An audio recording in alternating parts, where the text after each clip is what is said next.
Magandang araw po sa lahat. Ah, Magandang araw po mga pre. At po ulit tayo ngayon sa Barangay Cogon, Palolete. At ngayon po mga pre ay ipapakita ko po sa inyo kasi ngayong araw po mga pre ay baha po rito sa aming barangay o sa aming lugar dahil sa walang tigil na pag-ulan. At makikita po ninyo mga pre, nalilito po ako ngayon at makikita po ninyo. Ayan po mga pre.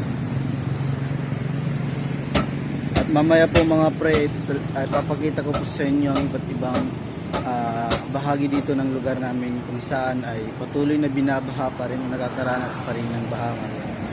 Kung ngayon po mga pre, makikita ninyo malapit na pong umapaw ang ilog dito sa tulay namin. Kung makikita po ninyo mga pre, pagkita po tayo rito ngayon. Dito dahil meron po mga taong nangunguha ng kahoy para makipanggatong nila at magamit pa nila sa kanilang bahay. At yan po makikita ninyo mga pre, naririto po ulit tayo ngayon. Yan po.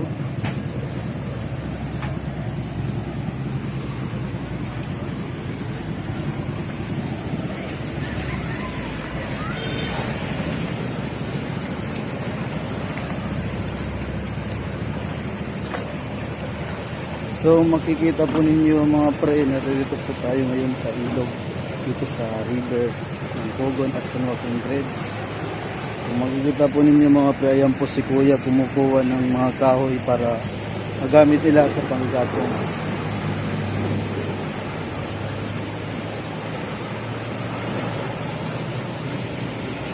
At ngayon po mga pre, pupunta po natin dito at pupuntahan po natin si Kuya dahil marami na po siyang nakuwang kahoy.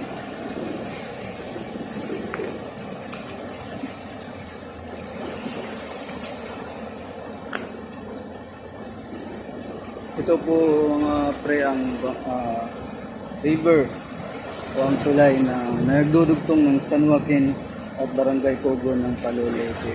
Ito po ang dinadaanan papunta sa Mindanao. So ayan po mga pre, nakikita ninyo mga pre, malapit ng umapaw. Kung hindi titigil ang ulan ngayong magdamag ay sigurado nga apaw ang tubig ngayon dito naman. Makikita ninyo itong tulay na to ay ginagawa pa rin hanggang ngayon. At yan po, ayan po si Kuya, ayan po siya nangunguha ng mga panggatong o mga kahoy mga pre para magawa niyong panggatong sa kanila. Ayan. So ayan po mga.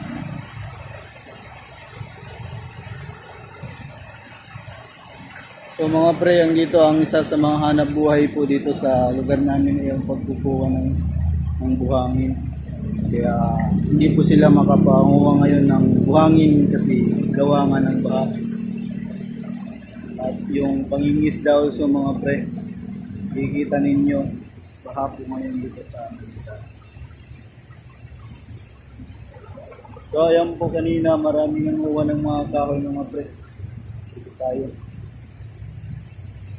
Yan po, ito yung mga nakuwang kahoy nila, yung mga katatangay ng baha. Yan po.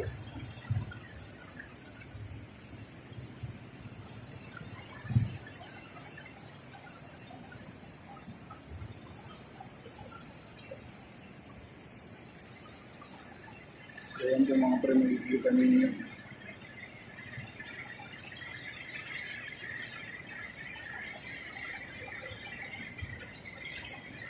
Ayan po mga pre, yung mga bangka na ginagamit pagkuha ng buhangin nito. Ngayon hindi po sila makakuha dahil sa mga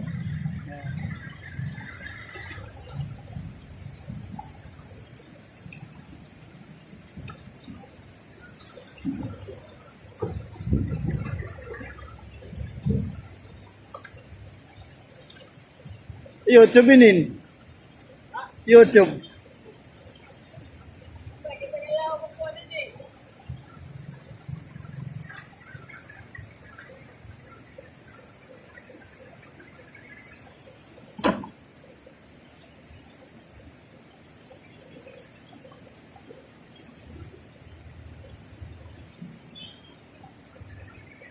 So yun po mga pre, yung mga tao rito sa labasan namin.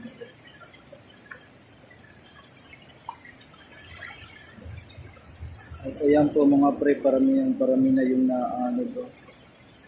Nakikita ninyo.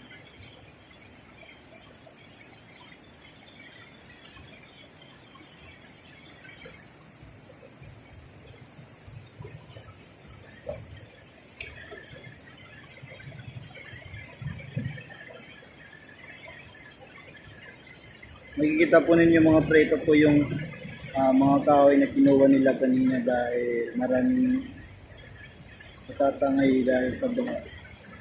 Makikita ninyo mga pre, kung pala na pre ginagawa niya.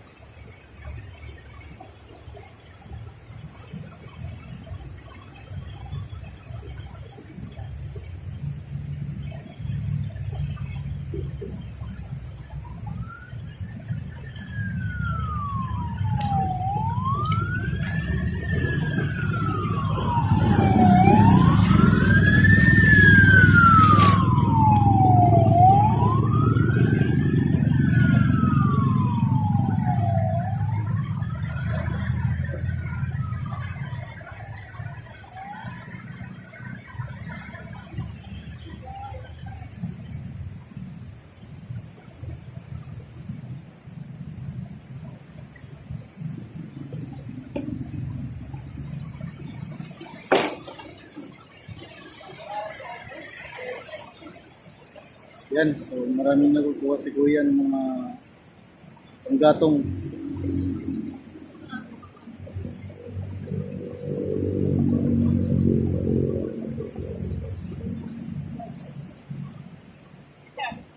Tigpo.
Yan po mga pre, makikita ninyo malapit na po kumantay ang tubig sa tulay. Kaya pag ngayong gabi mga pre, patuloy pa rin umulan ay talagang aapaw ito.